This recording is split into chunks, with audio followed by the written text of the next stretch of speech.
en relación al contenido del plano y la función del plano dentro de la escena. Hoy vamos a hablar también de qué es una escena, qué vamos a entender por escena, que va a ser nuestra unidad de análisis, y qué hacen los planos dentro de la escena.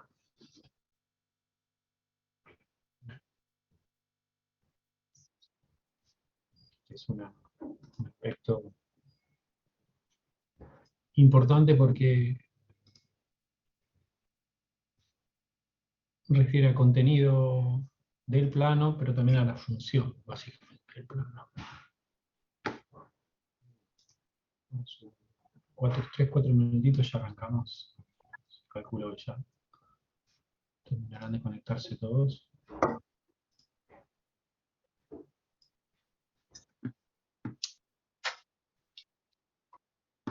Básicamente el asunto, el tema a ver hoy es la fragmentación del espacio y el porqué de la fragmentación del espacio, ¿no?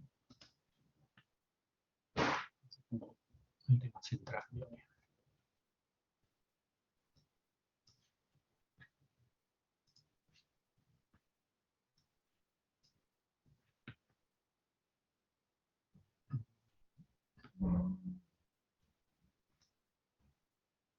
Bueno,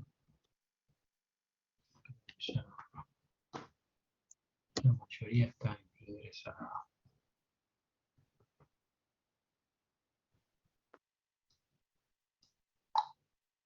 Bien, vayamos hablando y en la medida que se va sumando más gente,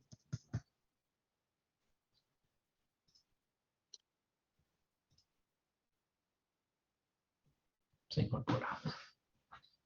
Bueno, la pregunta del millón, con respecto justamente a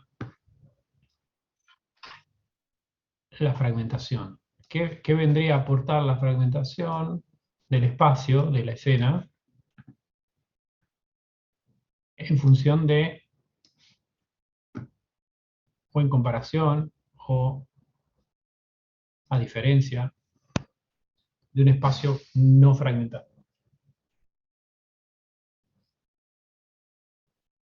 ¿Qué se les ocurre? Pueden decir lo que quieran, cuando quieran.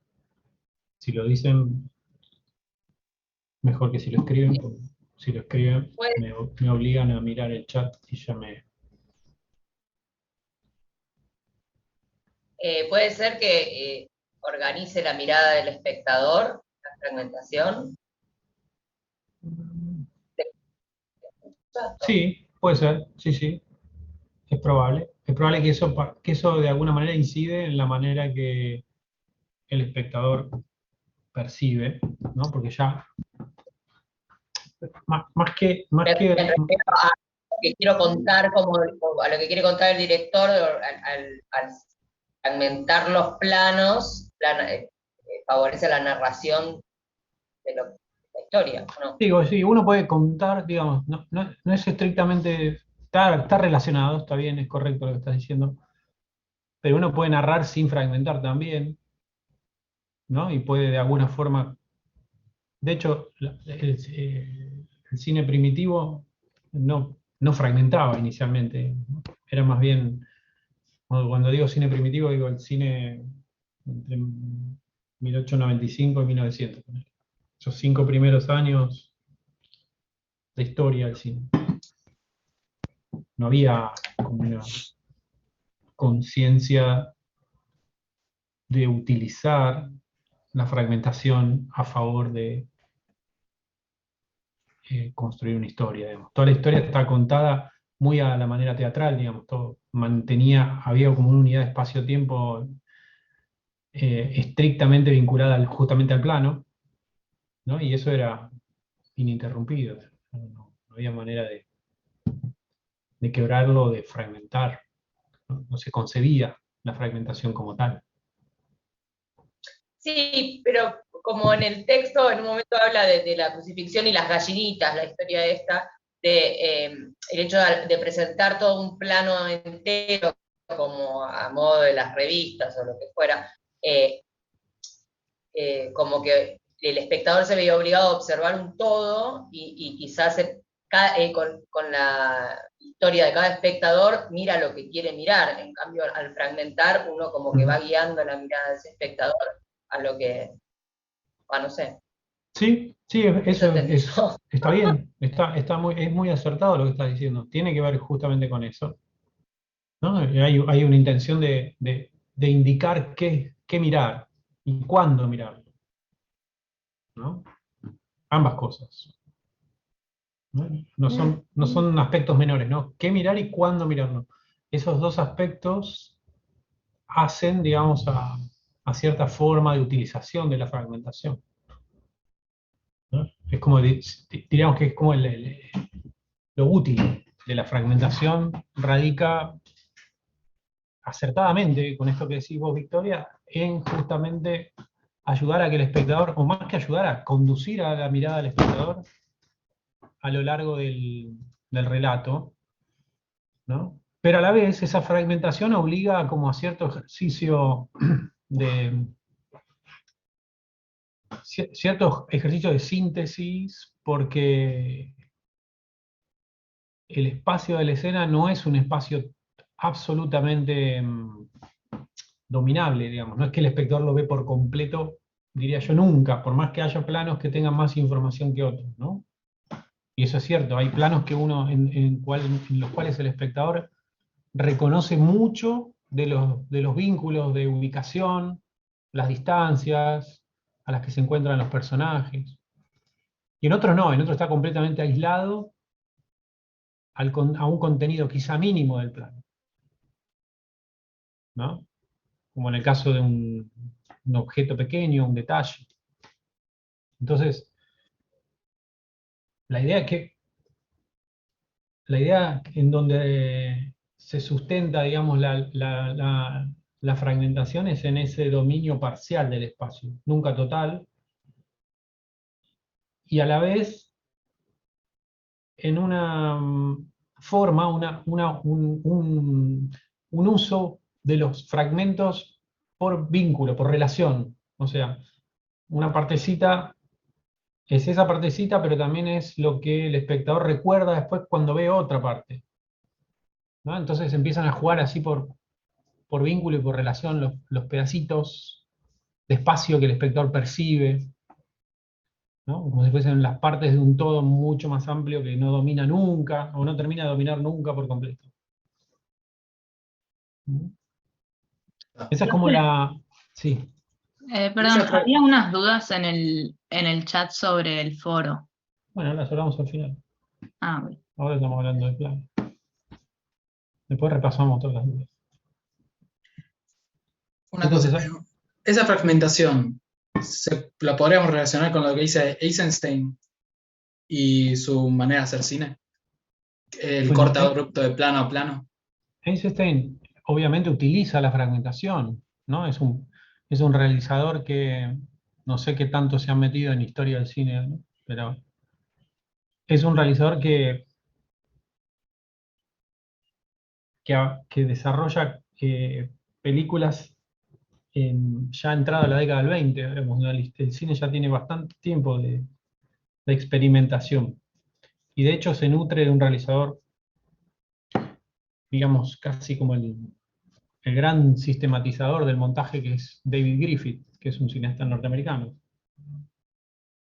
Sí, porque en el texto hablaba de Griffith como un principio para lo que es el montaje, y después pasamos a Eisenstein y el efecto que tuvo sus films, y después de Potemkin, de la carroza Potemkin y los cortes Potemkin es una de abruptos. las películas primeras que hizo posterior a la huelga, pero anterior a octubre es una de las películas así como icónicas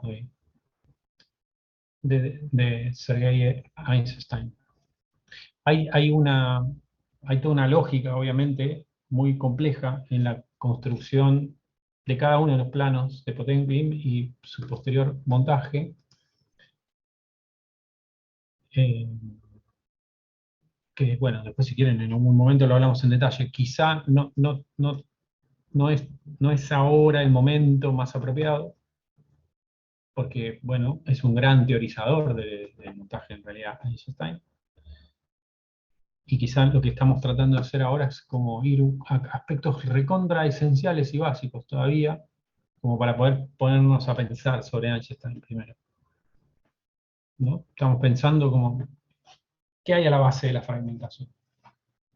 La fragmentación, hay una pregunta ahí de Olivia, ¿a qué me refiero con la fragmentación? Bueno, a la división del espacio en pedacitos, del espacio y del tiempo de la escena en pedacitos.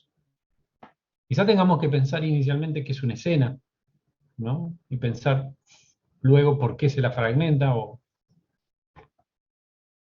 y eso quizás sea una reflexión anterior.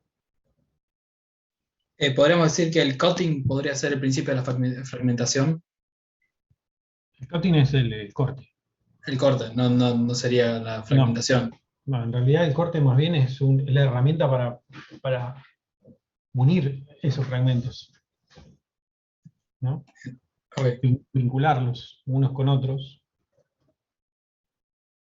Y a la vez, para limitar la duración de cada uno de los planos, ¿no? Pero bueno, eso después lo vemos. Vamos a tomarnos una clase entera incluso para ver el corte.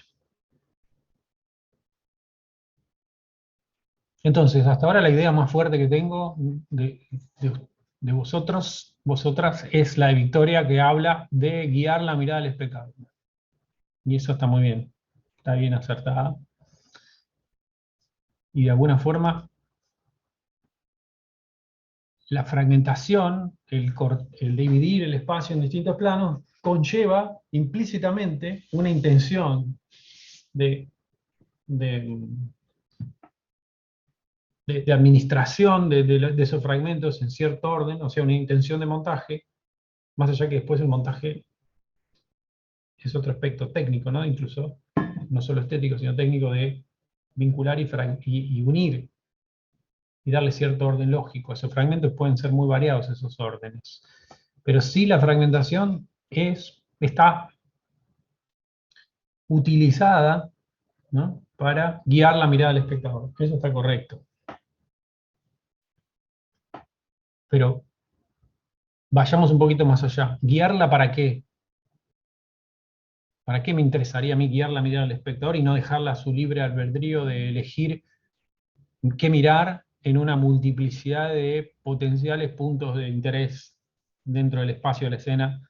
Cuanto más personajes y cosas interesantes, más posibilidad tiene el espectador de perderse, ¿no? Y de mirar y de organizar muy azarosamente aquello que tiene frente a sus ojos en el plano.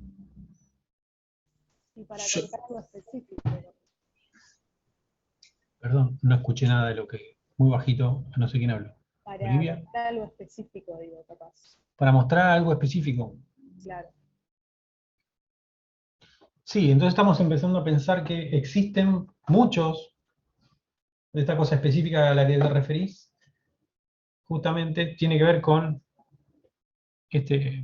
ofrecerle al espectador cosas relevantes, interesantes, ¿no? Quizá un poco también vinculado a lo que decía anteriormente Victoria, vincularlas entre sí, a esas cosas interesantes.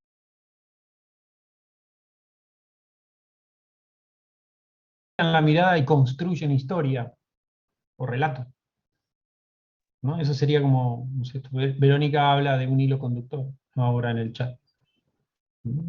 Micaela Generar, dice para un punto de vista. yo lo pienso como para generar suspenso. Por ejemplo, cuando normalmente se pone un plano de detalle de alguien tomando el arma, por ejemplo, los westerns. Ajá. O la mirada de alguien seria, haciendo un record con otra persona también seria, o para detallar lo que está pasando en la escena. ¿A quién le afecta más? Bien, bien, esto que dice Tobías también es importante porque introduce un aspecto que me parece a mí central, que estaba un poco sobrevolando sin ser nombrado del todo, que es cómo no solamente la mirada, uno guía la mirada, pero a la vez lo hace para que el espectador reaccione emocionalmente a esos puntos de interés o esos detalles o esos elementos que va a ir percibiendo, ¿no? Entonces estamos de alguna manera considerando las reacciones emocionales del espectador frente a esas cosas que va viendo, ¿m? Y esos vínculos que va construyendo de un plano al siguiente. ¿M? Hola, Entonces, ¿se hola, escucha? sí, claro.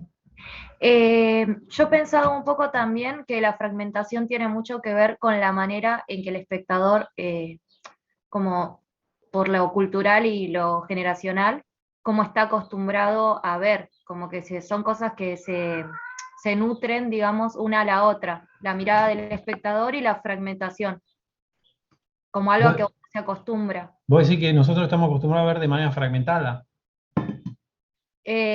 Y en cierta manera, yo creo que cuando guardamos ciertos recuerdos o demás, tenemos una manera fragmentada. Entonces, como que de esa manera uno educa el cerebro, digamos, y en la fragmentación funciona igual. O sea, yo creo que si las primeras películas hubieran sido fragmentadas, quizás no las hubiera entendido todo el mundo. Mm. Bueno, es que en realidad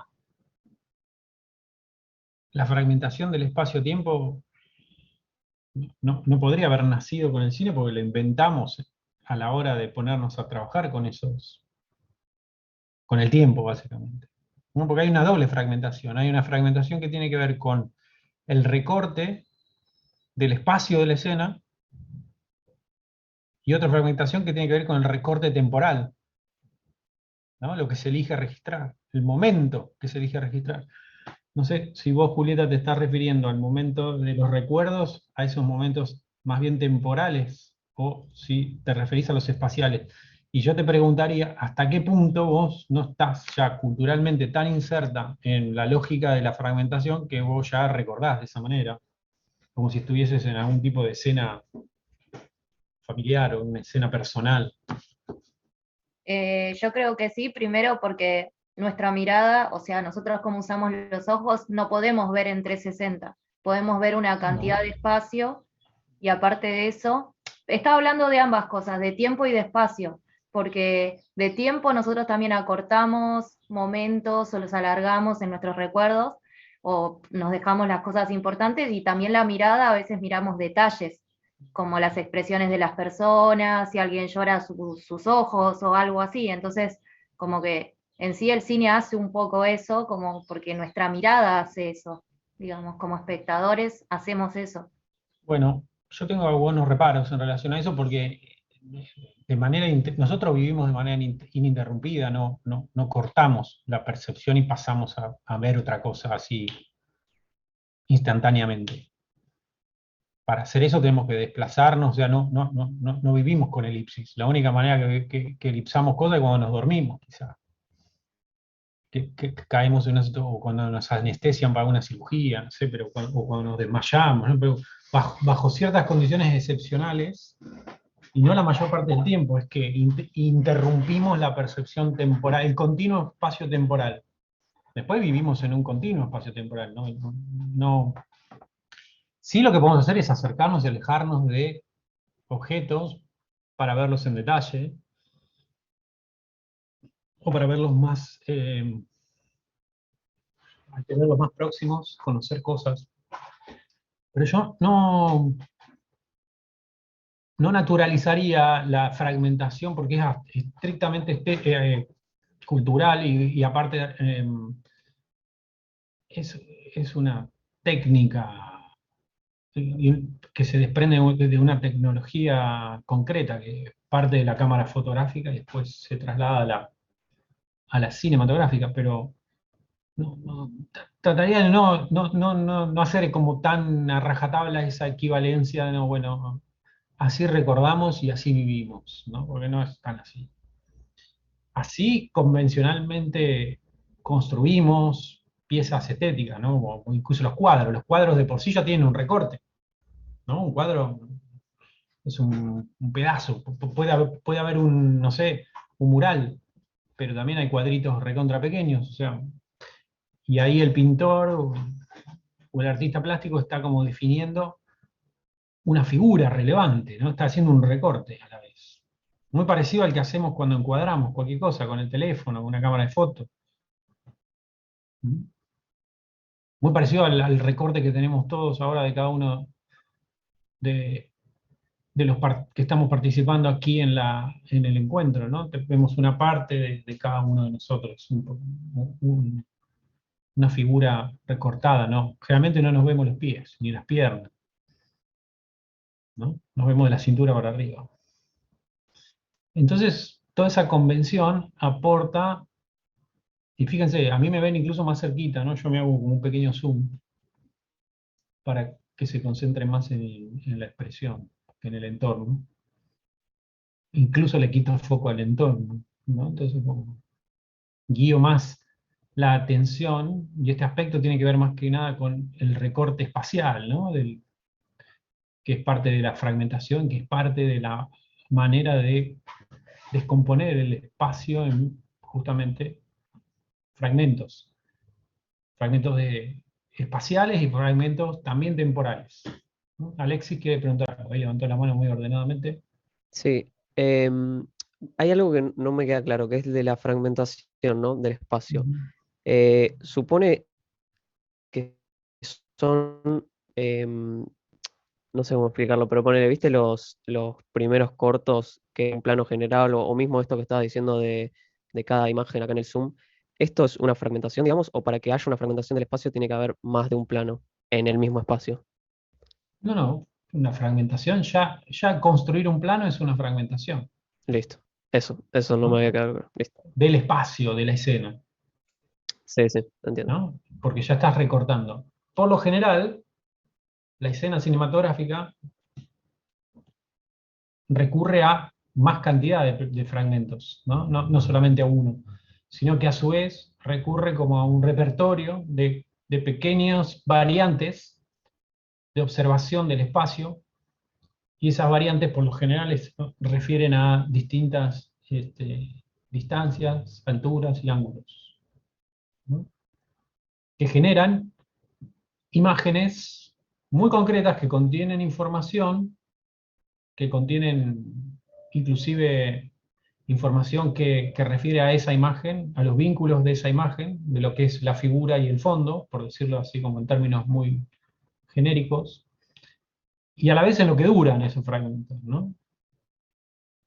Lo que te transmiten a vos como pequeño relato, como pequeña anécdota, historia contenida dentro del plano.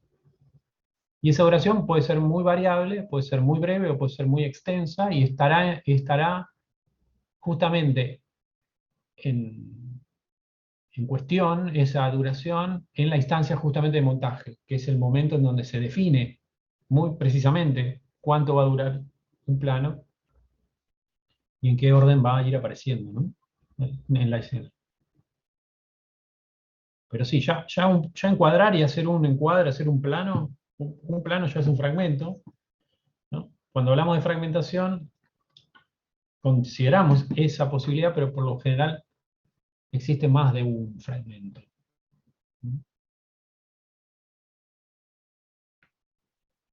Bien. Entonces, a ver, hay una pregunta ahí, Sebastián. Tal vez la cuestión se resuelve en la disponibilidad.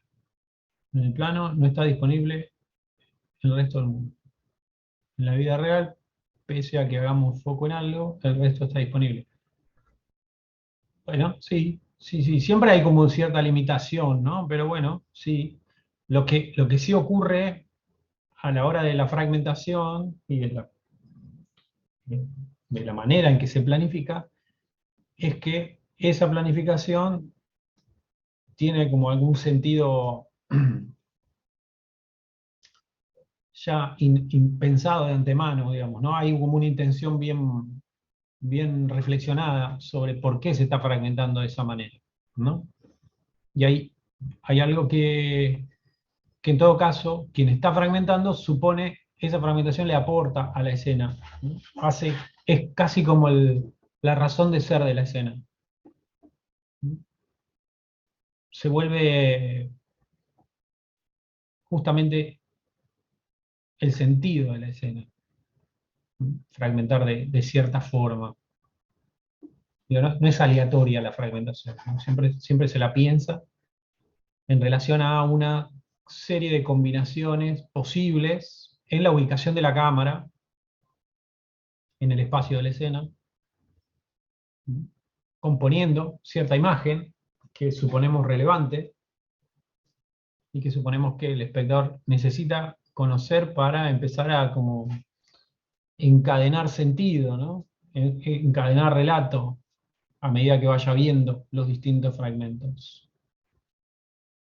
Pero esa idea de fragmentación es como preexistente incluso al montaje, es anterior al montaje. Obviamente que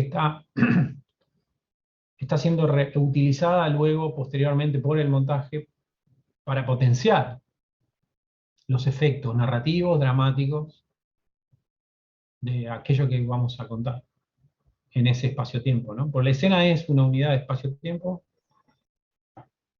van a escuchar mucho esta idea, pero también es como una pequeña unidad dramática, digamos. Hay algo relevante que ocurre en la escena, que generalmente le ocurre a alguien que participa de la escena,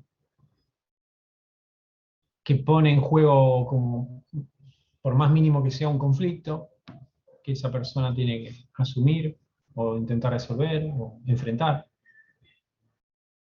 Y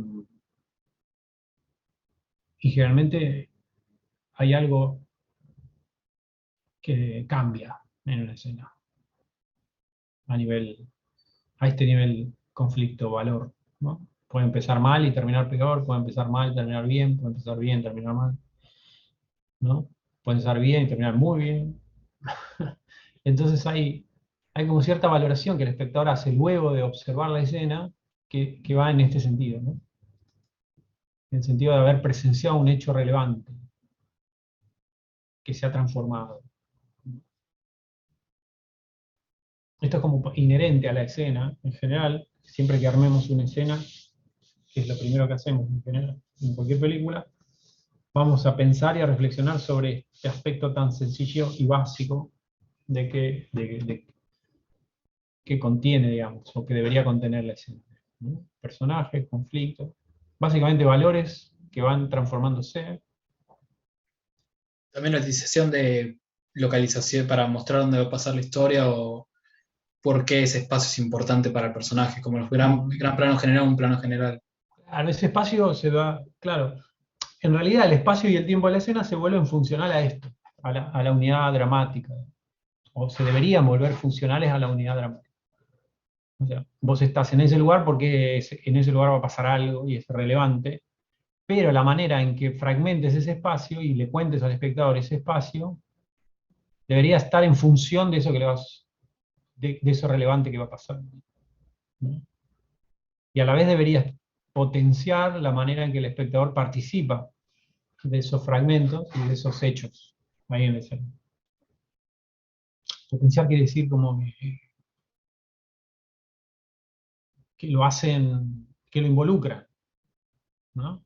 Que lo hacen vincularse con aquel personaje o aquella personaje que está ahí puesto en la escena, por simpatía y por, ¿no?, quizá identificación o por rechazo, no sé, pero participar, ¿no? Estar ahí como reaccionando emocionalmente a la escena, a los hechos narrados. Entonces la fragmentación, muy en la primera década, digamos, de la historia del cine, y muy progresivamente y lentamente, los pioneros del lenguaje cinematográfico fueron intuyendo esto.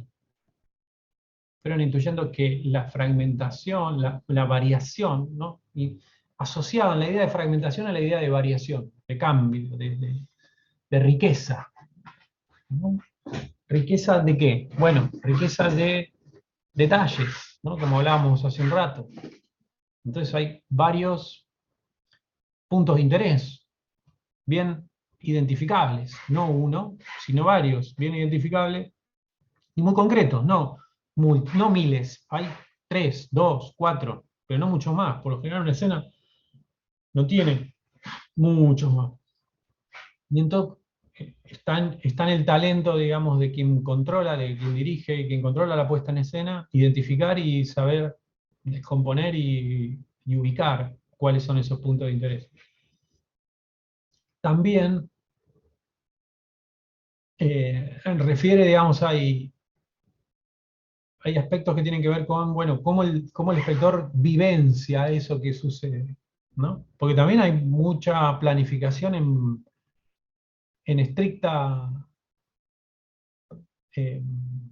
plano largo, digamos, lo que muchas veces se denomina plano secuencia, aunque no sea una secuencia, ¿no? Plano extendido, plano que no tiene a su vez, no son escenas en donde hay muchos planos, sino que uno solo, pero generalmente esos puntos de interés están presentes dentro del plano. Y están guiados quizá no tanto por montaje, por corte, sino más bien por movimientos de los personajes o movimientos de la cámara, o movimientos de ambos, ¿no? Entonces empieza a haber como toda una suerte de coreografía de movimientos que justamente van presentando los hechos o los acontecimientos de una manera regulada, tal como lo haría el montaje. Entonces hablamos que de un montaje internalizado dentro del plano, digamos, ¿no? Desplazado al interior del plano y no construido por corte a través de fragmentos. ¿Mm? Es la misma lógica que con y sin fragmentación. Cuando uno ve películas de cine primitivo, no ve planos tan elaborados como estos, a los que me refiero, en donde hay tanta movilidad de la cámara y coreografía con respecto a los movimientos de los personajes, no. El plano primitivo uno lo reconoce rápidamente porque es un plano fijo, distante, como la distancia del observador teatral, ¿no? Que ve mucha gente moviéndose de manera así como bastante centrífuga, ¿no? No, al revés, centrípeta. Se va hay mucha cosa interesante simultáneamente, entonces es como más complejo de lectura, ese plano primitivo. En cambio, el plano secuencia o el plano extendido moderno, ¿no? Ya posterior a la segunda o tercera década del siglo XX, y diría yo más utilizado a partir de la década del 40 con mayor autoconciencia. Ya te dejo hablar, Alexis, para que me estoy extendiendo. Hay una lógica que tiene que ver justamente con esta organización y ordenamiento de los hechos en el transcurrir del tiempo, del plano, ¿no? Y hay como una intención de dejar que el plano transcurra para que el espectador perciba esa densidad del tiempo contenida dentro del plano, que no corta, que dura, ¿no? Que lo asemeja, y mucho, ¿no? La impresión de realidad la asemeja mucho al tiempo justamente, ¿no? Lo que decía, lo que discutía recién con Julieta, el tiempo, el transcurrir del tiempo asociable a la percepción que uno tiene en la vida cotidiana. El tiempo transcurre y yo no interrumpo. Alexis, diga. Nada, que iba a decir que estabas hablando del plano secuencia y qué pasa con algunos autores que quizás hacen esto de plano adentro del plano. No sé si viste como, no sé, alguna película que en su mismo plano general, por decirte algo, encuadra otro plano. ¿Eso también Bueno, es fragmentación? no es estrictamente fragmentación, pero sí es una manera de dirigir la mirada del espectador a zonas del cuadro relevantes o importantes, ¿no? ¿Qué sé yo? Abrir una ventana dentro de un plano general y en esa ventana que haya un personaje relevante, importante, al cual hay que tomarle y prestarle atención, ¿no? O utilizar la profundidad de campo, ¿no? Y dejar elementos a primer término y otros relevantes atrás, entonces conviven como capas de interés dentro del plano, ¿no? en profundidad, ¿no? Son todos aspectos que de alguna manera están presentes incluso en la lógica de la fragmentación, pero ahora en la totalidad del encuadre, digamos, ¿no?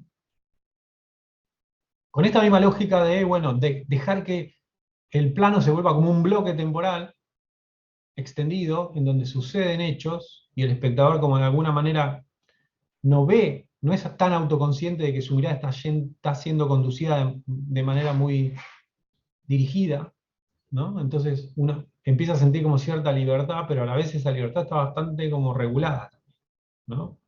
O por el movimiento de la cámara, o por el movimiento de los personajes, o por la simultaneidad de puntos de interés, convivientes, pero bien marcaditos, ¿no? No hay como una proliferación y demasiado extendida, digamos, de esos puntos de interés. Hay dos, tres, uno, dos, tres, no mucho más. para que el espectador sea consciente de a dónde tiene que mirar en ese momento. O sea que, Bien. perdón, o sea que el plano, dentro del plano, digamos, como que da una sensación de libertad al espectador, o sea, entre otras cosas, ¿no? Pero digo, Sí, sí, más que sí, esta cierta libertad, pero esta cierta impresión de realidad potenciada, ok, ¿no? De cosa, esa cosa de interrumpida más que contribuye más a esta impresión de realidad eh, más acentuada del plano, ¿no? Que la fragmentación extrema le quita, ¿no? Le quita esa impresión de realidad. Uno percibe en el fragmento, como no me acuerdo quién citaba a Einstein, por ejemplo, pero digo, mucho del cine moderno se apoya mucho en la fragmentación y algunos extreman la fragmentación. Entonces uno es autoconsciente que está viendo dispositivo, digamos, ¿no? No está viendo, no es la ventana al mundo el cine, sino más bien quizá es justamente algo, una construcción, ¿no? Una construcción muy consciente de un objeto estético, ¿no? Es como muy formalista. ¿Se entiende? Es como una tensión. Esa tensión en el cine habita desde los inicios, casi, ¿no? Entre el formalismo y el realismo, esas son como dos corrientes estéticas muy, muy acentuadas.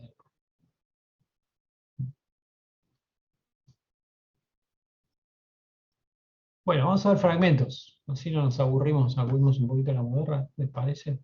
Vamos a ver un pedacito de película. Inicialmente les voy a mostrar uno de mis autores favoritos, que es Alfred Hitchcock. Y vamos a ver un pedacito de una película que se llama Intriga Internacional.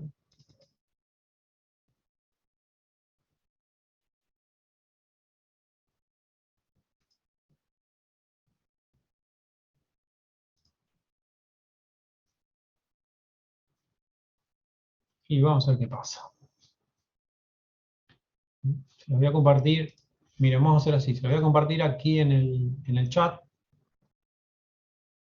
Es un vínculo a un documento de Drive. Ustedes lo miran. Avísenme primero si lo ven bien. El tema permisos, creo que sí. Está habilitado para verlo todo. Dura 3 minutos y medio más o menos. La miran y ahora la pensamos y la revisamos.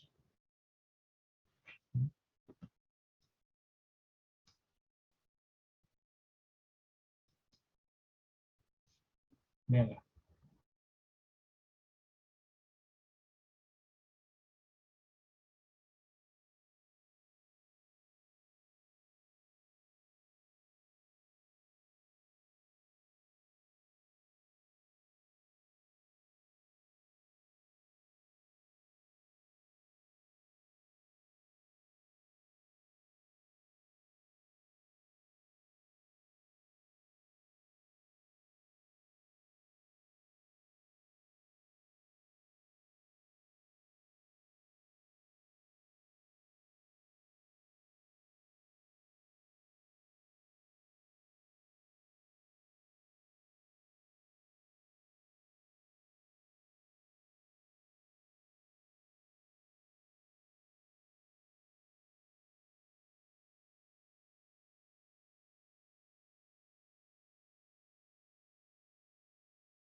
Me avisan cuando termine.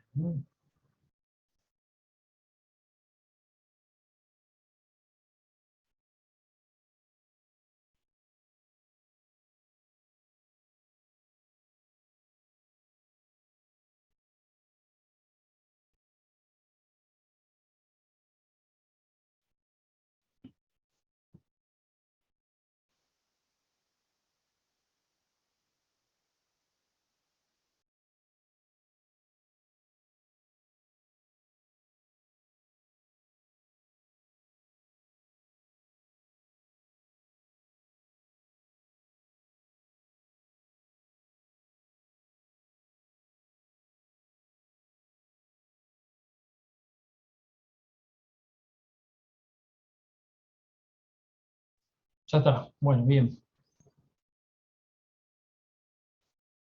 Bueno, aquí tenemos una escena que recurre muy marcadamente a la fragmentación, ¿no? Y hay algo que narra que es pura acción, que no tenemos casi no hay diálogos, ¿no? Toda la acción está justamente puesta en la interacción entre el personaje este que está ahí en ese cruce de caminos, el personaje de Cary Grant, y ese avión que, que intenta matarlo, digamos, ¿no? Por un lado. Y por otro, como inicialmente la indiferencia de los autos que pasan y que no paran para ayudarlo, ¿no? Eso juega también con cierta desesperación del personaje que no logra encontrar la manera de sacarse encima del avión. ¿No? Ahora, si nos tuviésemos que poner a pensar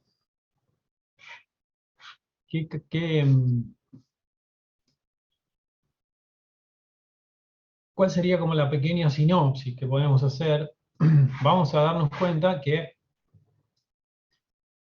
hay muchas cosas que se están narrando, ¿no? No hay esto que yo dije de manera muy sintética es como muy una generalidad. Pero en realidad hay varias cosas que se están narrando y a la vez los fragmentos de alguna forma van trabajando como diversos ángulos, distancias y alturas y a la vez ubicando al espectador en cierto lugar del espacio de la escena, de forma tal que esté más cerca y más lejos de otro, más cerca obviamente del personaje protagonista, pero y en muchas ocasiones compartiendo su punto de vista, ¿no? Entonces hay como una lógica de proximidad al personaje de Cary Grant y de distancia a otros elementos como el avión, como el camión, como el auto, como esos maíces sembrados, ¿no? Y otros elementos, como otros elementos que están ahí participando de la escena, y que de alguna forma nosotros como espectadores lo estamos viendo, lo estamos vivenciando y los estamos incorporando cuando los incorpora el protagonista y desde el lugar que el protagonista los incorpora y los ve, ¿no? Y vamos de alguna forma acompañando al personaje protagonista en una serie de situaciones de al incorporar información, o sea, al momento que él recibe, incorpora y nota o da cuenta, digamos, de que algo está pasando, y a la vez vemos y acompañamos las reacciones emocionales del personaje frente a esos datos o esa información o esos elementos nuevos que se incorporan a la escena. Entonces tenemos toda cierta forma de planificación en función de la ubicación de una persona, en este caso, ¿no? Entonces, esa fragmentación, y miren, vamos a ir viéndolo más en concreto. Un segundito.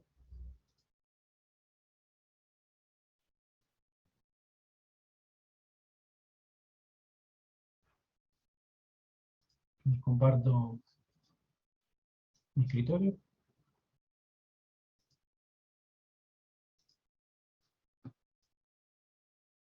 El sonido. Ahí va. Ahí deberían estar viendo el la ventanita de video, vamos a poner más grande. Sí.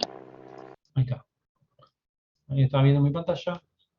En la ventana vemos, en el fragmento este es el plano inicial, digamos, no es estrictamente este en la película. La escena es un poquito más larga, pero con fines pedagógicos nos sirve verla así. Tenemos este plano que vamos a denominar plano general, porque es un plano amplio, ¿no? Y ahora yo voy a ir incorporando como terminología de clasificación de planos en función del encuadre, ¿no? Que después vamos a ir, sobre la cual vamos a ir reflexionando y a la vez vamos a ir conceptualizando esto, ¿no? Todo plano tiene un encuadre, y este encuadre es, digamos, el límite espacial del plano, ¿no? El recorte. No vemos todo el campo, vemos esta parte del campo, que es un montón a la vez de lo que vemos del campo, y vemos que está como yermo el campo, o sea, sin siembra, y vemos ese avión muy distante, casi al horizonte, fumigando, ¿no? Ese campo. Hay un texto de un libro de François Truffaut, que le hace una entrevista también a Alfred Hitchcock, que es muy, muy interesante ese libro. Yo creo que se lo compartí en PDF en algunos capítulos, si no el libro entero, que se llama El cine según Hitchcock, y es una serie de entrevistas que le hace Truffaut, un realizador francés de la década del 60, fines de los 50, comienzos de los 60, a Hitchcock, y justamente reflexionan en relación a este plano, ¿no? Le dice Hitchcock, le pregunta muy astutamente Truffaut que ya este plano plantea intriga, ¿no? Y entonces Hitchcock quiere saber en qué punto entiende él que plantea intriga. Y yo es una pregunta que le quiero hacer a ustedes. ¿En qué punto les parece a ustedes que este plano plantea una pequeña intriga, ya desde el vamos?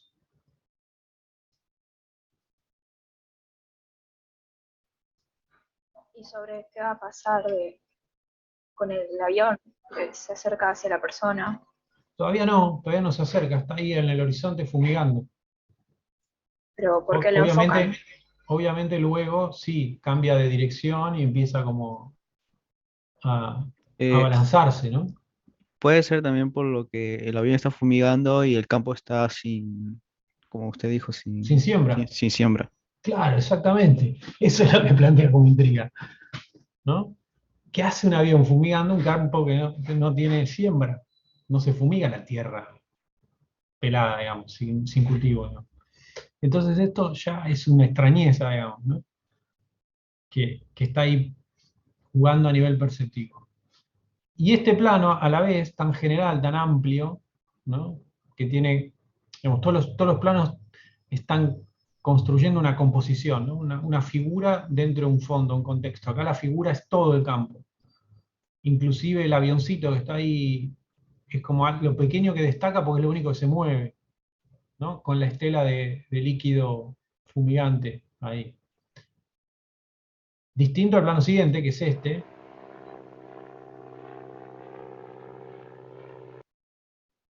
que es el plano de Cary Grant, que observa, ¿no? Y nosotros, al momento que el corte nos presenta este plano, entendemos que lo que veíamos anteriormente era el punto de vista de este señor, ¿no? Porque lo vemos mirar, porque continúa incluso el sonido, ¿no? Hay todos elementos que después vamos a ir sobre los cuales vamos a ir reflexionando, que son elementos de continuidad que juegan en el montaje, en el armado, que contribuyen a construir ese espacio-tiempo de la escena. Pero aquí claramente tenemos a un personaje que nos es presentado a una distancia mucho menor que la misma, ¿no? Estamos muy cerquita de este hombre. Esta composición, la composición de este plano es un plano medio, ¿no? En general la escala de planos refiere a la figura humana. El plano entero es de pies a cabeza completo, el plano medio es a la cintura, el primer plano es a los hombros, y el primerísimo solo el rostro. Después hay algunos intermedios, como el pecho, que va entre el medio y el primer plano, el pecho. y entre el medio y el entero el americano que va hasta las rodillas. Pero esa es como la escala estándar, digamos, de la figura humana. Después todo lo demás son detalles, ¿no? Si hay un ojo, si hay un dedo, si hay la nariz y la oreja, que ellos son todos detalles. No son primeros planos de oreja, no, son detalles. Y todo lo más amplio son generales, como el anterior, ¿no? En donde incluso no hay figura humana, eso es un general. Entonces, este fumigando la nada, cambia un poquito de ubicación el avión, deja de fumigar y este ya lo empieza a mirar con intriga. El plano siguiente es continuidad del ángulo este de observación, ¿no? Porque acá empiezan a jugar dos ángulos de observación. Para un lado y para el otro lado del espacio, digamos, ¿no? Como para adelante y para atrás del espacio, ¿no? Entonces, como si estuviésemos viendo así, estuviésemos viendo así, todo el tiempo, ¿no? Pendulando sobre esos dos ángulos. Para adelante el punto de vista de Cary Grant, para atrás Cary Grant.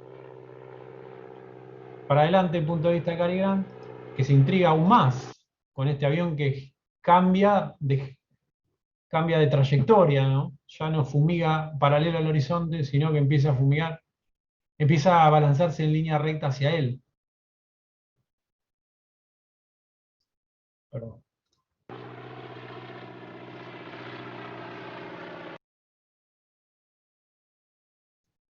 Solo esta información. Ahí está.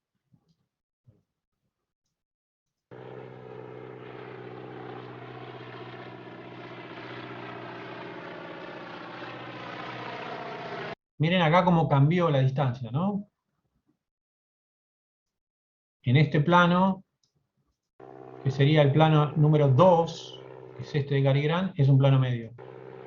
El 3 es el avión que se acerca. El 4 es la misma posición de cámara en donde veíamos el 2, que sigue siendo un plano medio. El 5 es el avión más cerca y más bajo. El 6 ya es no un plano medio, sino un plano pecho. Es una aproximación, digamos, al personaje. ¿Mm? Que a la vez se intriga cada vez más. Ya reacciona, fíjense cómo cambia la ubicación de los hombros, ya como el cuerpo reacciona instintivamente al peligro inminente.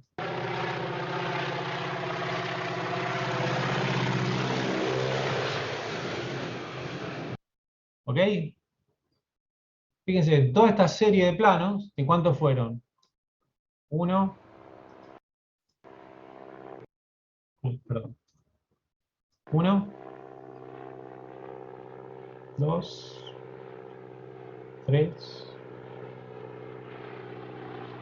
4, 5, 6, 7, 8. 9 ya el que está a ras del piso. ¿No? Son una serie de planos bastante grandes para la introducción y a la vez hay como cierta economía de recursos porque se utilizan, muchos planos son una misma posición de cámara, la reiteración de una misma posición de cámara, en donde estoy observando al mismo personaje desde el mismo lugar y lo reconozco como parte de una fragmentación sobre el espacio, ¿no? Cuando digo una fragmentación quiero decir como un punto de vista que fue registrado en continuidad, muy probablemente este plano,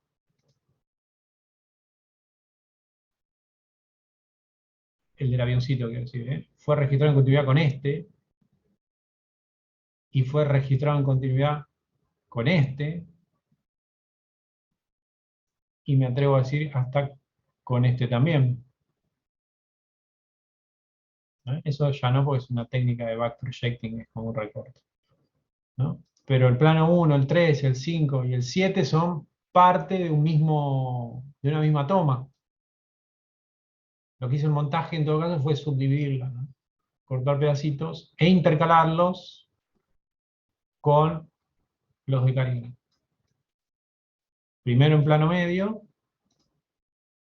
y después en plano pecho.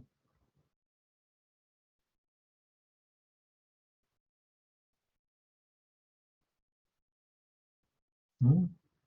2 planos medios, 2 planos pecho para Cary Grant. Hasta que se tira al piso.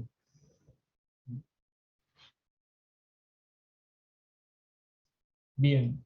Y fíjense que nomás en esta partecita de la escena ya tenemos cosas distintas que cuentan los planos como fragmentos, ¿no? Acá Cary Grant es intriga, ¿no? U observación. Aquí se vuelve un poquito más intrigante el asunto. Acá hay alerta, peligro, acá hay miedo, y por eso se tira al piso. ¿Eh? Fíjense, si bien es el mismo plano, la fragmentación lo que hizo fue subdividir diversas reacciones emocionales del personaje. ¿Mm?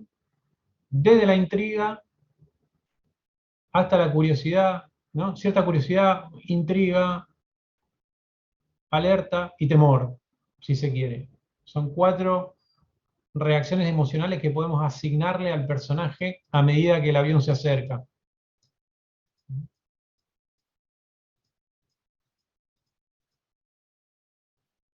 Y reacción física, ¿no? Preservar la vida, tirarse al piso para que no lo golpee.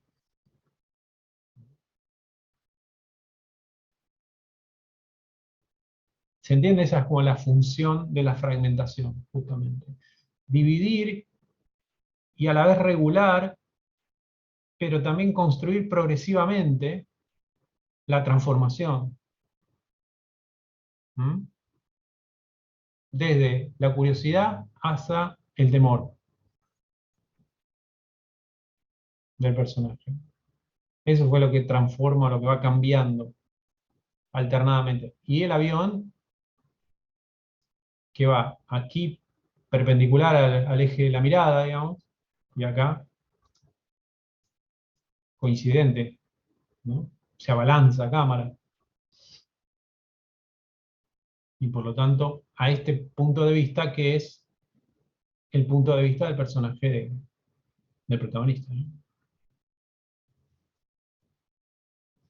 Algo parecido pasa aquí, miren. Cuando él sale de los pastizales y se va hacia la ruta a pedir auxilio, ¿no? El avión. Fíjense, aquí ocurre algo similar. Él objetivamente ya intentó parar un auto que no le dio bola, ¿no? Acá está como más decidido a sí o sí parar ese camión, porque si no el avión lo va a matar, ¿no? Entonces fíjense la lógica de la fragmentación, cómo recurre a ese mismo recurso del comienzo, ¿no? Que acabamos de ver.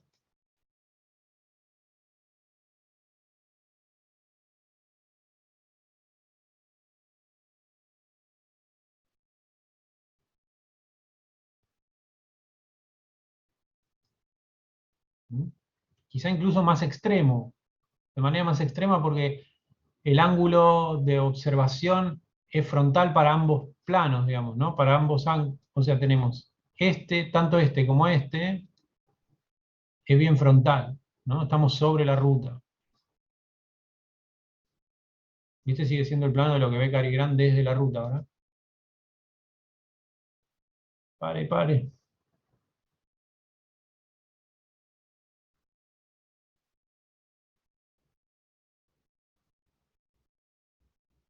¿Mm? ¿Ven que tiene similitudes? Que es la misma lógica de plano y de regulación de la aproximación y la reacción del personaje frente a la cercanía del camión que parece que no va a terminar parando, lo va a terminar atropellando.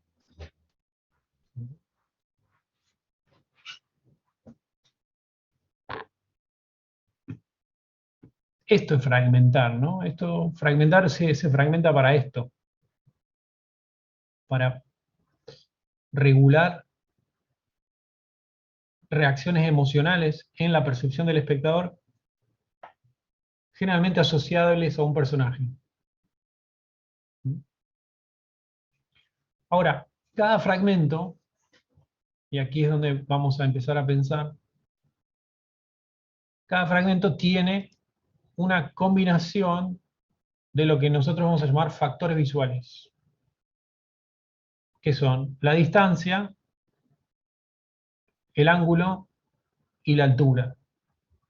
Estos tres elementos determinan un lugar desde donde se está observando el espacio de la escena, ¿no? Aquí la distancia es menor que aquí,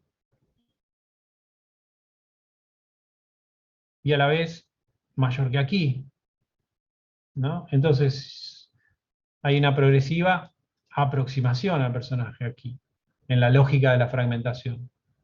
¿Se entiende? Lo mismo que acá. Aquí la distancia del personaje es mayor que aquí, que a su vez tiene un zoom in, un movimiento óptico de la lente, ¿no?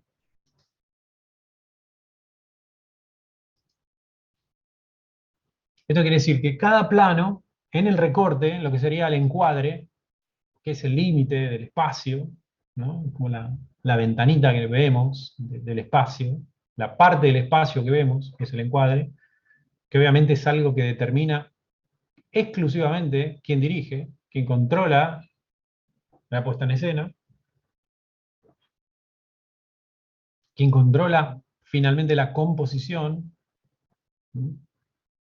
Cuando hablamos de composición hablamos de la figura relevante, lo interesante. Acá la figura casi por excelencia es el personaje de Cary Grant, ¿no? La otra figura relevante es el avión.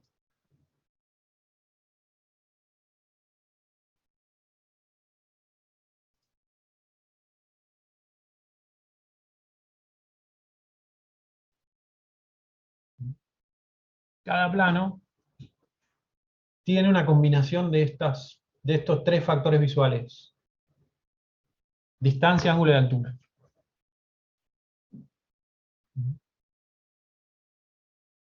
A mayor distancia, la figura de los personajes, de la escala, se va a ver más pequeña, y por lo tanto va a haber más del vínculo y de la relación con el espacio, ¿no? Como en los planos generales o los planos enteros. A menor distancia, uno pierde referencia del espacio, pero gana ¿qué cosa?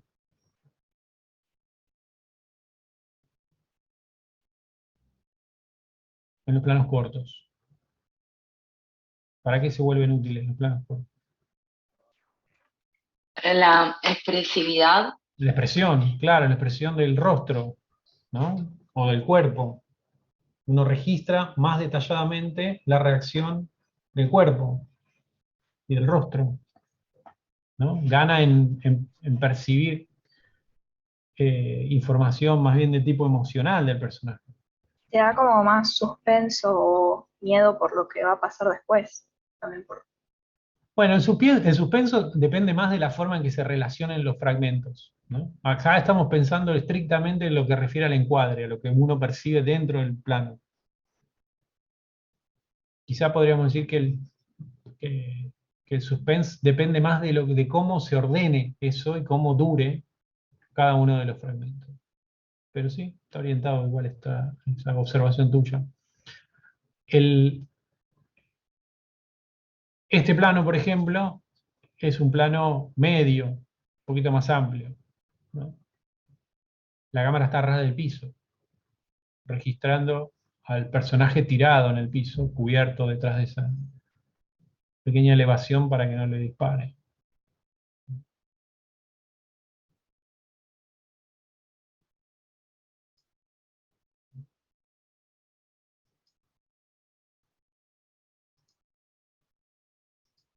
Entonces tenemos, fíjense, combinaciones. En cada plano siempre tenemos una combinación de... Este plano es famoso, que es el traveling con el avión detrás.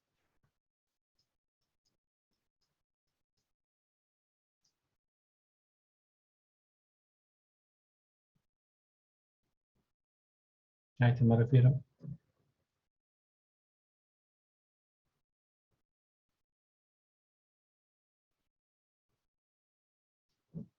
Siempre tenemos una combinación de distancia, ángulo y altura, en todos los planos.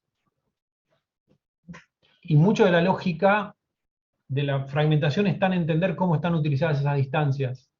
Si por aproximación o por alejamiento, y en qué momento me acerco o me alejo del personaje a la hora de montar. Generalmente las alturas se definen por la altura de la línea mirada del personaje, ¿no? Cuando la altura está a la altura de los ojos, como en este caso, quizá está un poquito más baja, se denomina normal. Si la cámara está por encima es alta y si está por debajo es baja. Si está por debajo y está inclinada hacia arriba, es contrapicada. Si está arriba y está inclinada hacia abajo, es picada. Esta es levemente baja, contrapicada para que se vea el avión de fondo. ¿No? Esta es normal.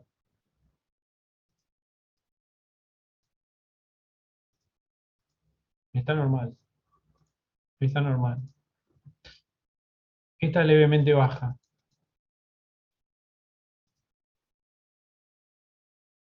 Perdón, esa no.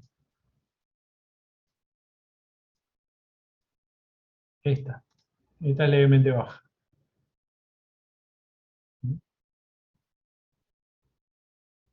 Obviamente las ubicaciones bajas de cámara potencian los cielos y las ubicaciones altas potencian los pisos, ¿no? En terreno.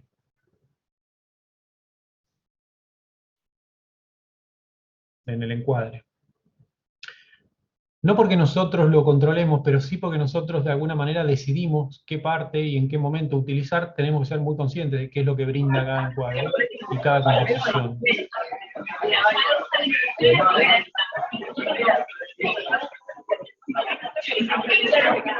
Aquí un sonido rarísimo.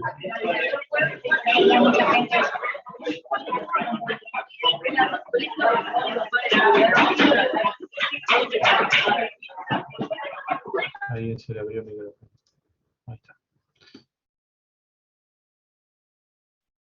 Ahí va. Entonces, este aspecto es un aspecto muy importante a percibir, porque está incidiendo, todo eso está condicionando la percepción del espectador, ¿no? Fíjense, esta es una composición compuesta de plano, tenemos tanto al camión como a él, ¿no? Entonces tenemos dos figuras relevantes. Este plano brinda una información interesante que es la distancia a la que se encuentra el camión de él. Fíjense que este plano es un plano relativamente objetivo en relación a este que viene ahora, en donde veo el ángulo que vería el chofer del camión. Estoy dentro de la situación de aproximación, ¿no? Claro, aparte también me parece que cambian los lentes, entonces como que lo pega al personaje, al contexto, tipo a la calle, entonces es como si lo estuviesen viendo desde arriba, ¿no? Sí, en realidad hay una técnica, esto es una técnica de back projecting, o sea, él está en un estudio en realidad y todo eso es como, esa ruta está proyectada sobre atrás, sobre una pantalla detrás de él. Pero fíjense este aspecto en relación al espacio. Él sale corriendo del pastizal a parar el camión todavía está como... Y en este plano, ¿ustedes a cuánto dicen que está el camión de él? A 100 metros, póngale, no sé. Algo así. Quizá menos, ¿no? Capaz un poco menos, profe. Quizá un poco menos, ¿no? Sí, puede ser un poco menos. Pónganle que el camión viene a 60 kilómetros por hora. Pero como está así el plano, te hace parecer como que está más lejos, pero a la vez creo que es más cerca. Pónganle. Un poquito más. Sí. Y si el camión viene a 60 kilómetros por hora, en 5 segundos ya lo tiene encima a él. En menos quizá. ¿No? Fíjense, esta es la información que brinda el plano. El plano contiene esa información de ubicación relativa, digamos, ¿no? Tenemos a el personaje en la calle y al camión ahí atrás. Y lo vemos. Estamos viendo estrictamente eso, literalmente eso. Ahora, en el transcurrir de la escena, en el desarrollo, dejamos de ver eso, fíjense. Ahí ya no lo vemos más, no sabemos el camión dónde está. No sabemos dónde está. Y pasamos a ver un vínculo, una relación de ubicación ya más bien subjetiva, ¿no? Tanto aquí como aquí. ¿Mm? Ya no vemos estrictamente dónde está y qué tan lejos están. No los estamos viendo juntos a los personajes. Camión, protagonista.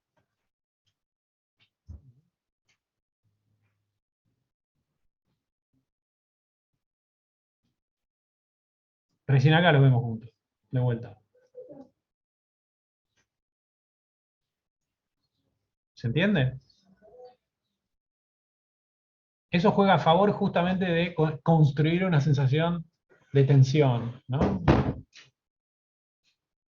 Yo veo que el personaje se para frente a la ruta, no sé, a 60, 70 metros del camión, y después pasa el tiempo, el camión no llega, pero veo el camión, veo a él, veo el camión, veo a él, cada vez más cerca, pero tampoco estrictamente qué tan cerca. Todo está en mi imaginación, digamos.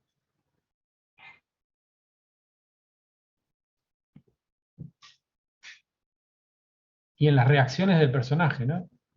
Que espantado pide, grita casi, por favor, que pare el camión.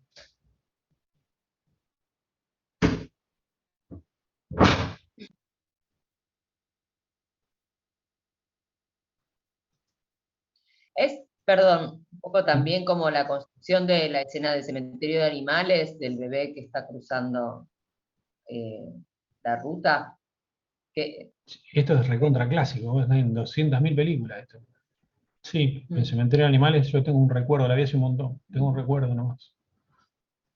digo que Pero también en el medio perdemos la distancia del camión, pero se construye con la mirada de los padres también, como está claro, re cerca.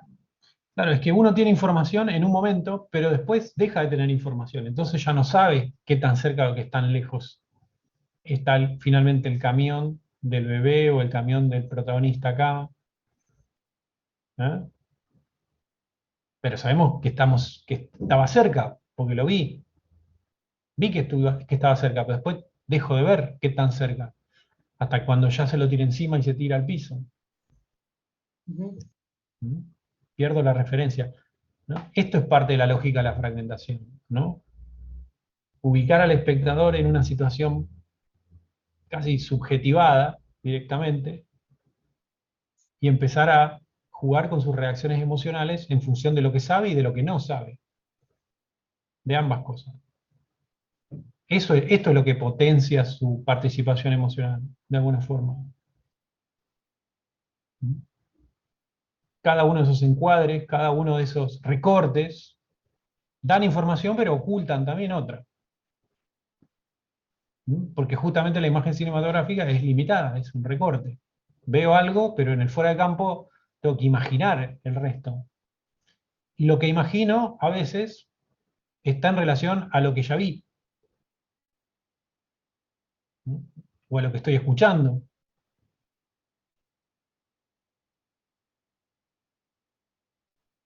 Y ahí se vuelve interesante el asunto, ¿no? Porque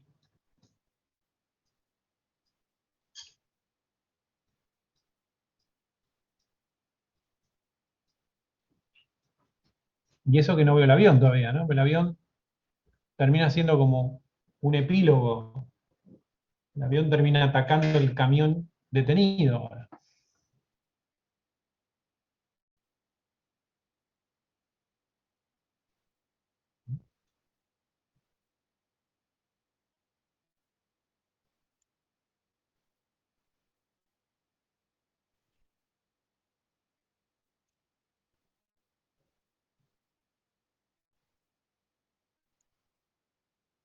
Bien.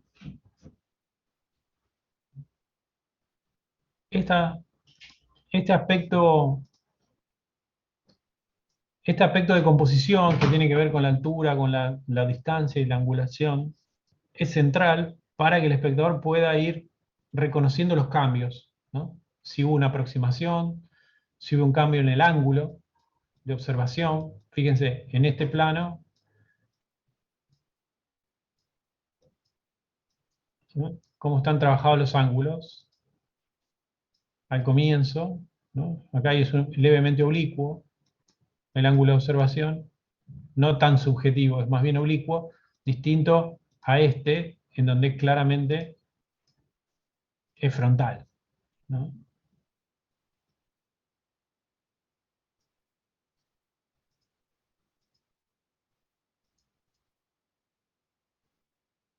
Hay toda una variedad de angulaciones que tienen que ver con estar lateral, con estar frontal, con estar en ángulo trasero, ¿no? Hay posibles 180 grados de observación sobre una persona, ¿no? Y los 180 frontales y 180 traseros, en realidad son 360 posibles ángulos de observación. Así como hay distintas distancias, hay distintos ángulos y a la vez distintas alturas, ¿no?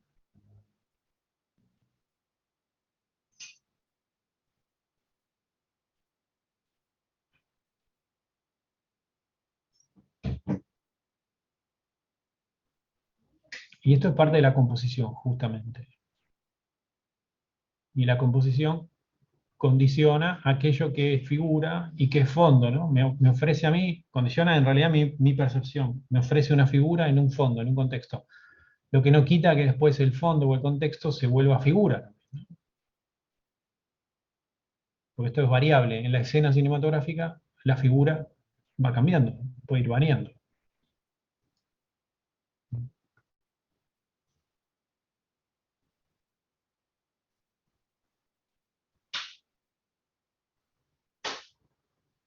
Miren, les voy a mostrar un ejemplo que justamente trabaja lo opuesto a esta fragmentación para que comparen en relación a cómo está internalizada, digamos, y regulada la información de la escena, de los hechos en la escena. Me dejo compartir esto, se los pongo en el chat. Es otro fragmentito de una película que se llama 1917 de Sam Mendes, de hace poquitos años, que trabaja otra lógica. Profe, antes una pequeña pregunta que medio nada que ver, pero para ya tenerlo en cuenta para las próximas clases. Yo estoy inscrito a la comisión 8, o sea, ahora en un rato ya tendría que estar saliendo para allá.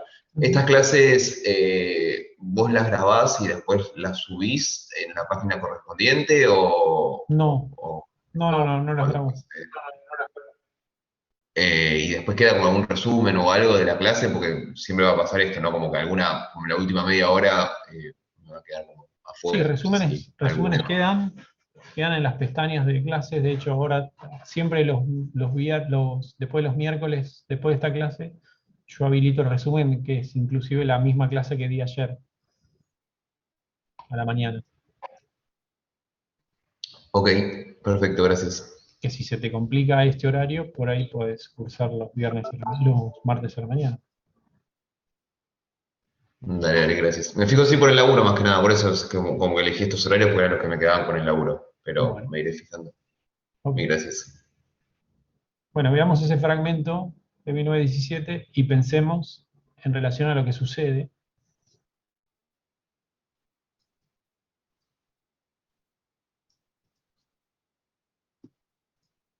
en la escena.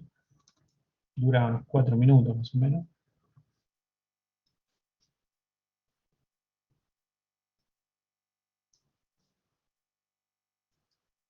Y ahí volvemos a discutirlos.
Me avisan cuando hayan terminado, ¿no?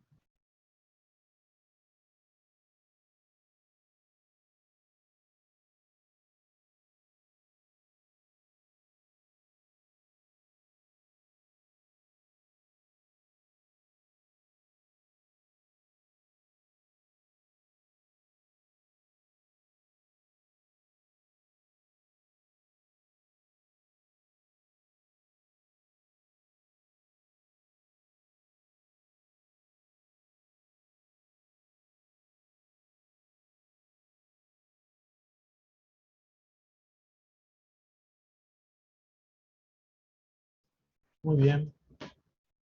Bueno, ¿qué tiene de particular esta escena en relación a la que veíamos de Hitchcock?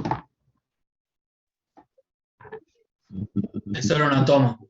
Una sola, claro, es un solo plano, ¿no? Está resuelto todo en una sola toma, y era un poco el ejemplo que yo planteaba inicialmente, en donde la fragmentación refiere a un solo plano.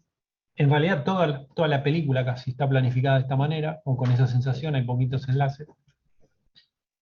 Y está toda muy coreografiada, ¿no? Todos los movimientos, la situación narrativa, inclusive yo a propósito la busqué similar para que vean y puedan comparar, digamos, ¿no? También hay un avión, también hay un accidente con el avión, hay algo que tiene que ver con el peligro que el avión implica para los personajes, salvo que acá el peligro cambia de naturaleza, digamos, ¿no? Primero es el peligro del avión estrellándose, después es el peligro del piloto, digamos, ¿no? Porque se vuelve sorpresivamente, el piloto se vuelve hostil, es el enemigo y va finalmente a herir a uno de los protagonistas.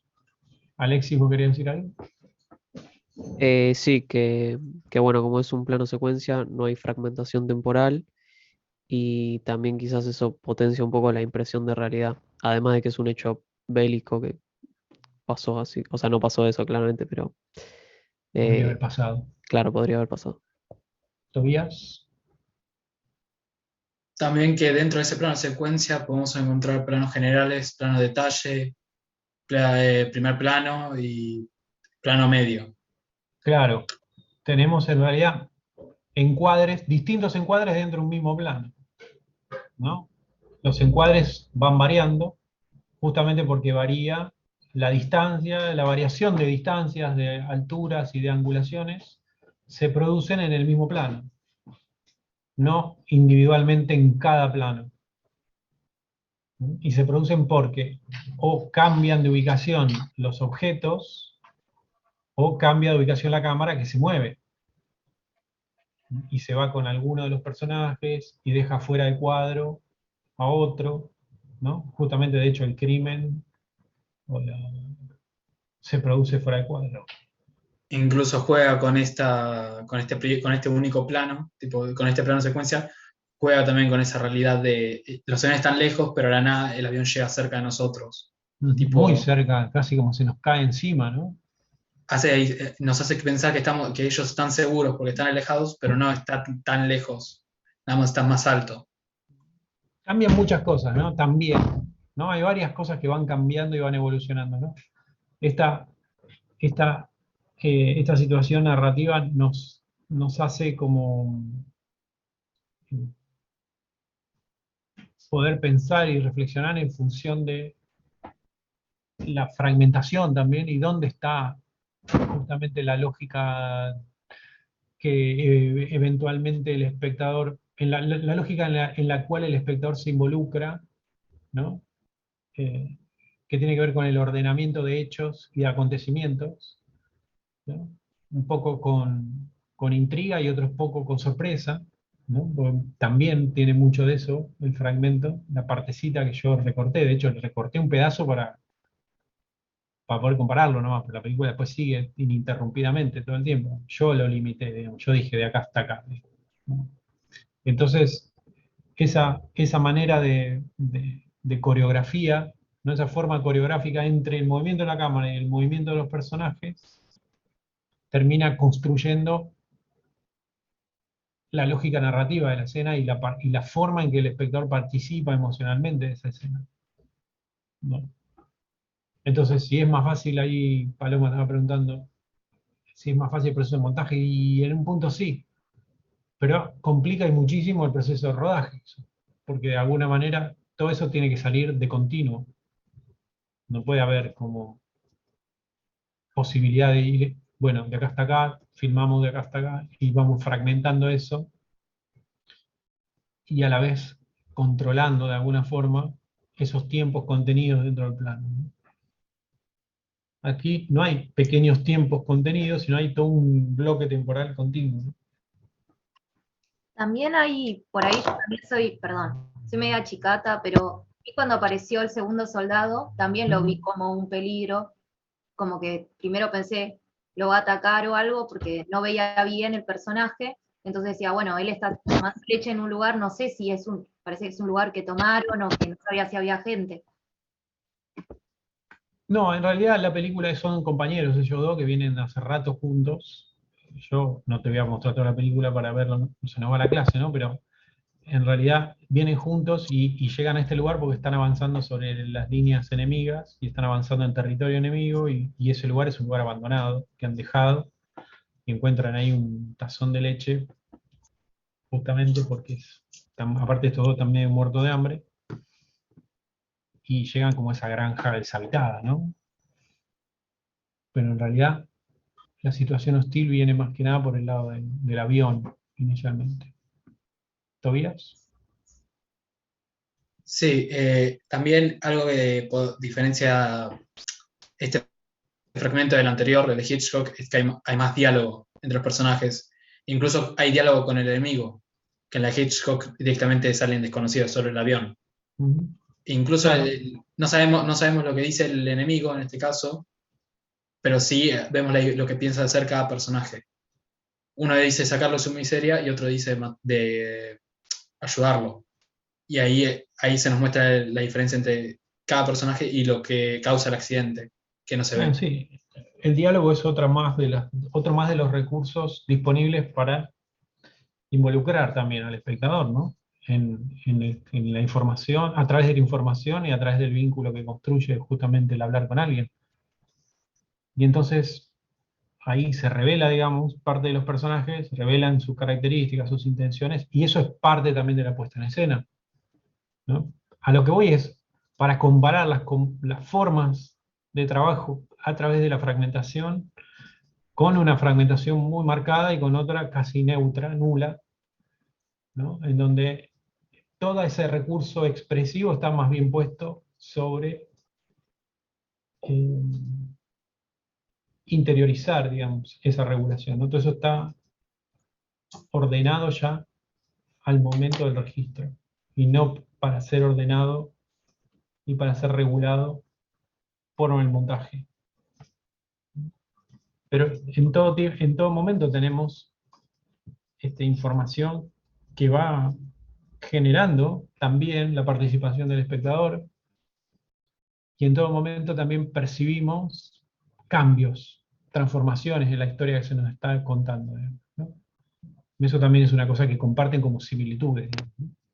Una escena y la otra. los recursos expresivos, en todo caso, de la fragmentación más marcada y de la ausencia de fragmentación son los que difieren y hacen diferir o diferencian, digamos, justamente a una escena de la otra. Incluso en la transformación más marcada en el espacio en este fragmento, con la caída del avión en la granja. Y que en la de Hitchcock, donde a pesar de que afecta el área, no se nota mucho. Se nota nada más hasta el final cuando choca contra el camión. Bueno, sí, el momento de la escena donde se produce el accidente aéreo es distinto, claro. ¿No? En eso son distintas a lo que se está contando. Pero en realidad hay más cosas narradas en qué escena que en cantidad, digo, no digo en el efecto final, digo en cantidad. En la 1907. ¿Por qué? Porque, no sé, ahí no sé. ¿Y por qué pensás? ¿Por qué sentís entonces que hay más cosas narradas ahí que en la otra? ¿Qué cosas pensás que son las que están siendo más en cantidad? El espacio, Acciones, la relación de acciones. los personajes. Hay más personajes, primero. Hay dos, no uno. Y un tercero. ¿O te me fuiste? Bueno. Hay más, perdón, hay más acciones diferentes, digamos, con diferentes objetivos. Por ejemplo, cuando toma la leche, que están intentando sobrevivir, bueno, es lo mismo, pero digamos, desde otra visión y como que hay más objetos también en la escena. Bueno, ¿todo el resto piensa lo mismo? Yo concuerdo un poco con lo que dijo Julieta, que hay más acciones. Quizás los personajes en 1917, en esa escena en particular, parecen más... en esa escena en particular, tipo, no sé, viendo las dos escenas pienso que en 1917 los personajes están como más desarrollados psicológicamente que en esa escena de North by Northwest, que el personaje principal no está haciendo mucho más que sobrevivir. En la otra estás viendo una lucha entre, bueno, lo matamos o no lo matamos, el enemigo que mata al amigo, digamos, las dos escenas cambian. En un momento habías dicho que la escena cambia el valor, digamos. Las dos escenas para mí cambian el valor, digamos. En North by Northwest, el avión que estaba al principio volando explota. Y en 1917 el amigo muere. Pasa de estar vivo, seguramente es como la mitad de la película eso, a que posiblemente muera.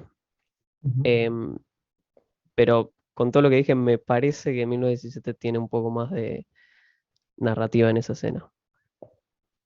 A ver, Victoria. O primero Lautaro, perdón. Lautaro había levantado la mano primero. Sí, perdón. Creo que en 1917 se generan más conflictos dentro de la escena. En la de Hitchcock, el único conflicto es que lo persigue el avión, básicamente, y que los autos no paran. En cambio, en esta ya tenemos mucho más conflictos. No solo que el avión se cae y se estrella, sino que los dos personajes entran en conflicto para ver qué hacen con el tipo que cayó el avión. Si lo matan, lo dejan vivir, lo ayudan. Bien. Victoria. Yo pienso que en 1917 lo que a mí me pasó es que al no tener tan dirigida, tan fragmentada la escena, yo podía como también ir viendo otros elementos, ir sacando mis conclusiones acerca de lo que estaba pasando. Digo, yo estaba siguiendo y descubriendo junto con el protagonista un montón de lugares y también podía ver más allá, podía ver cómo salía otro personaje desde otro lugar, podía situarme más decidir yo más dónde situarme, más allá de que igual estaba dirigida, que por ahí en la de Hitchcock, que bueno, veo al personaje, veo al avión, veo el pedacito de trigo, lo que fuera que estaba ahí. Esa es mi sensación, como que estaba más libre yo para obtener más información de la escena que en la de Hitchcock. Ok. Denise. Hola, quería sumar también a lo que dijo Victoria, que por ahí en el primer video que pasaron no quedaba muy claro por qué él estaba ahí, y en la segunda ya tenés como una idea tanto, no sé, el vestuario, dónde estaban, como que ya tenías una idea de qué es lo que estaba pasando. En la primera yo no vi la película, entonces no tenía, solamente podía ver la escena del avión detrás del personaje, ¿no? Ujú. Bien. Julieta. Es como que la información que me da 1917 es como que digamos, es como que me genera una relación con otras escenas, no sé cómo explicarlo, como que siento que puedo hacer relación con otras escenas, pero la otra es como a pesar de que es solo una escena de una película, es como una mini historia. ¿Cuál, perdón? La primera, el primer ejemplo que vimos es como más una mini historia, y en la segunda es como que sentís que, bueno, después también la fragmentación que siga, lo que siga, las escenas que sigan, también va a tener que ver con lo que está pasando ahí, como con una relación que tiene que hacer con eso. Yamil.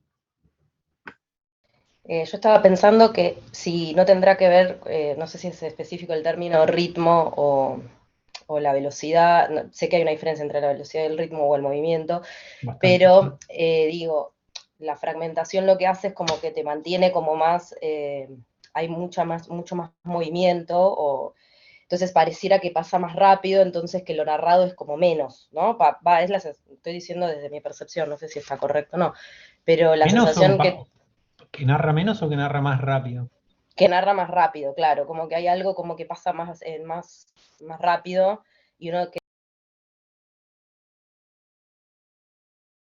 por ahí de esta velocidad o que genera la fragmentación, ¿no? Como que te tiene cortando ahí, cortando, entonces estás como, el otro tiene como un espacio, o sea, transcurre como un tiempo más tranqui, entonces uno está como deteniéndose también en otras cosas, y la percepción del tiempo para mí es otra, entonces pareciera como que es más lo narrado, pero bueno, no sé. Sí, Bien, bueno, gracias por participar. Hay un montón de puntos de vista sobre el asunto. A ver, Florencia, ¿quiere decir algo? Florencia, levantaste la mano. Perdón, me había pedido justo un permiso.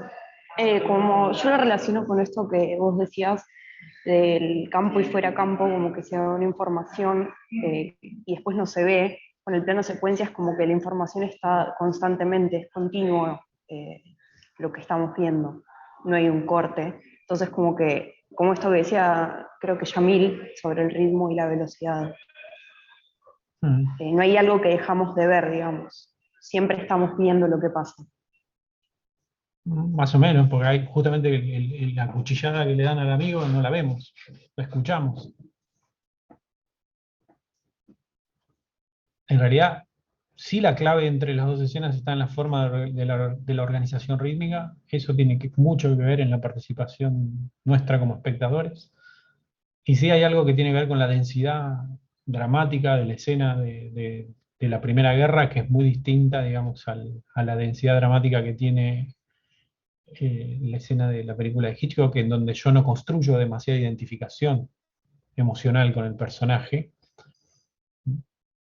Pero fíjense ese aspecto, cómo termina jugando muy fuertemente en lo que uno percibe, ¿no? Porque yo le hice una pregunta así más referida a la cantidad de acciones que a la densidad emocional contenida en las acciones.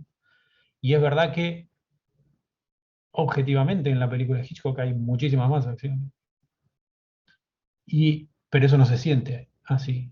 Se siente como bastante más atenuado de manera sintética. Uno, en la variedad y en la cantidad de planos, sintetiza muy pocas acciones. ¿No? Son parte de una misma acción, la fragmentación.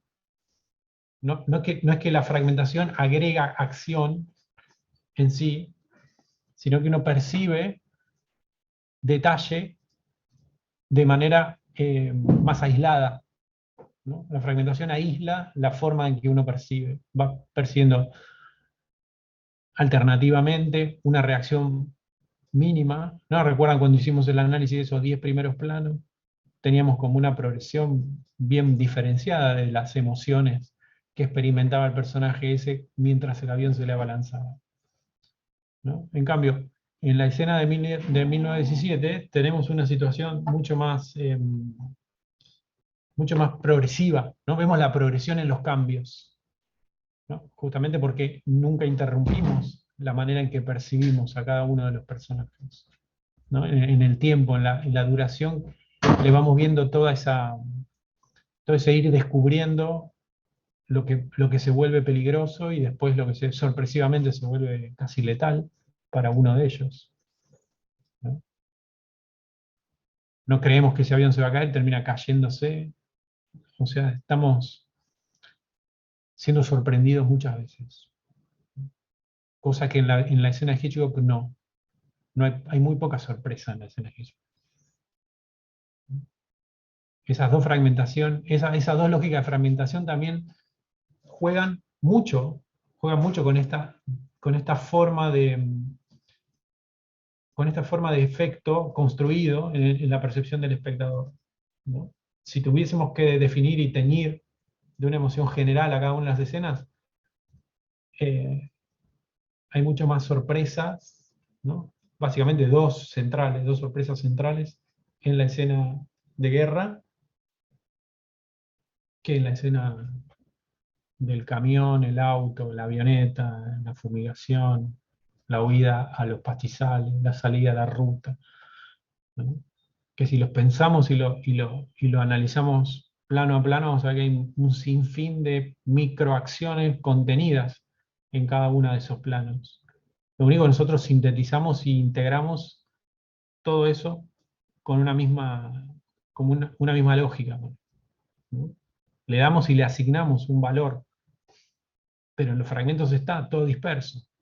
Nuestro cerebro lo sintetiza, nuestro cerebro de alguna manera lo integra, ¿no?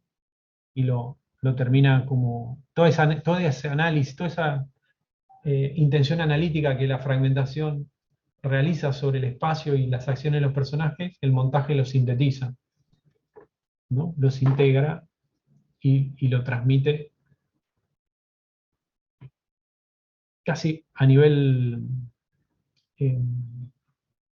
rítmico, exactamente, ¿no? El ritmo es una estrategia central a la construcción de sentido, ¿no? La aceleración rítmica de la primera escena no tiene nada que ver con la densidad de la segunda. La segunda es lenta, la primera es acelerada. Ahí está como la gran diferencia de lo que propone cada una de las escenas. Bueno, medio se nos está acabando el tiempo. Quiero responder un poquito de preguntas iniciales que tengan en relación no sé, a la cursada, a los foros, ¿no? ¿Me habían hecho algún tipo de pregunta hacia el comienzo? Yo había hecho una consulta que creo igual ahora me quedó más clara, que es si el foro había que responderlo ya o había que esperar esta clase. O yo no lo respondí pensando que tenía que esperar a que dé esta clase. Cada clase que habilito, que tenga un foro, va a estar justamente destinado a que ustedes puedan participar y reflexionar sobre ese contenido, que es el contenido de la clase que vimos también aquí, ¿no? En el encuentro por Zoom, en el encuentro sincrónico. Los foros están justamente para que participen y además es mi manera de llevar la asistencia. Inclusive para aquellos que no hayan podido participar en la clase sincrónica por problemas de tiempo, o se hayan ido antes o no hayan podido conectarse, ¿no? Así que sí, son generalmente de participación obligatoria los foros. Tienen que opinar, tienen que leer y participar. ¿Y aún tengo tiempo para participar en el primer foro? Sí. Ok, gracias.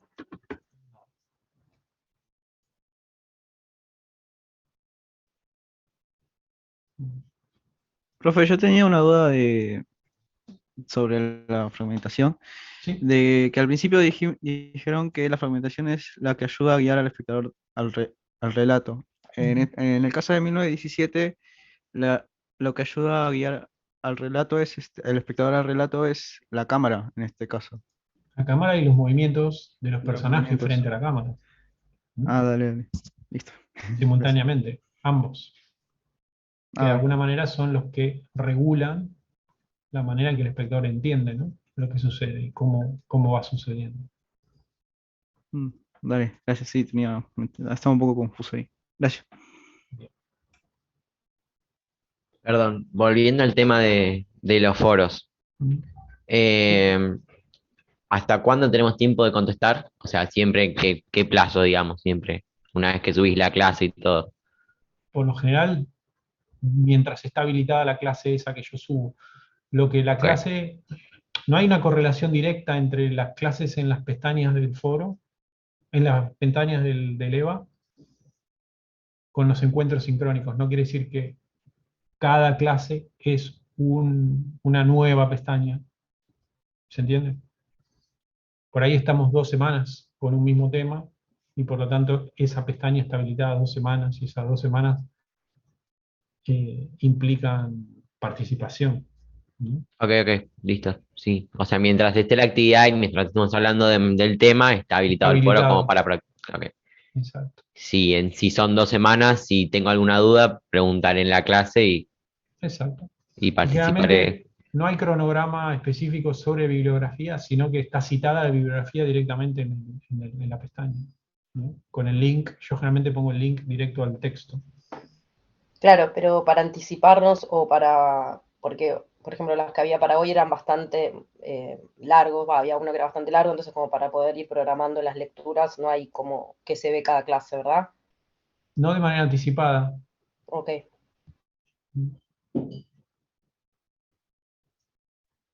Bueno. Yo tengo una consulta más. Diga. Al comienzo de la clase creo que también hablamos, o se mencionó la palabra defragmentación. Fragmentación.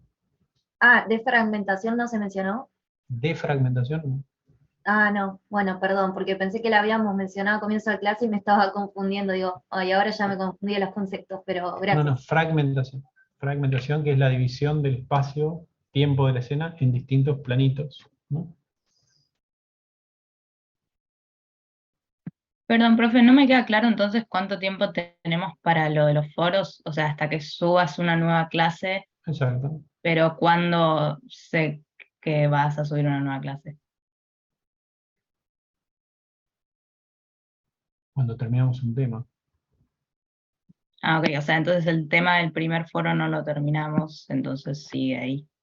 Yo hoy voy a subir una nueva clase. O sea, tenemos hasta hoy para hacerlo. Claro. Ah, Exacto. ok. Gracias.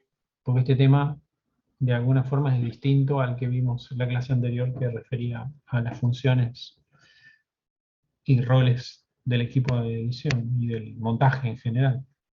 Ahora ya nos estamos poniendo más específicos al lenguaje.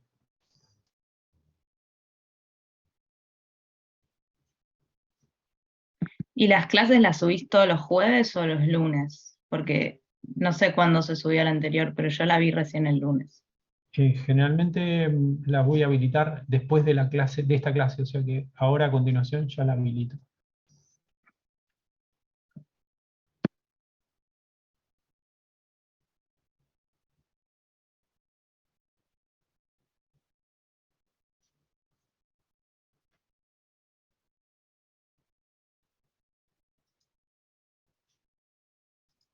Bueno. Bueno, entonces nos vemos el miércoles próximo en este horario y no sé si hay gente que vaya a la comisión 1 mañana por la mañana, entre las 9 y las 11 de la mañana, en la sede de Salguero. Chao, profe. Gracias, profe, nos vemos. Gracias. Gracias, profe. Hasta luego. Hasta luego. Hasta luego.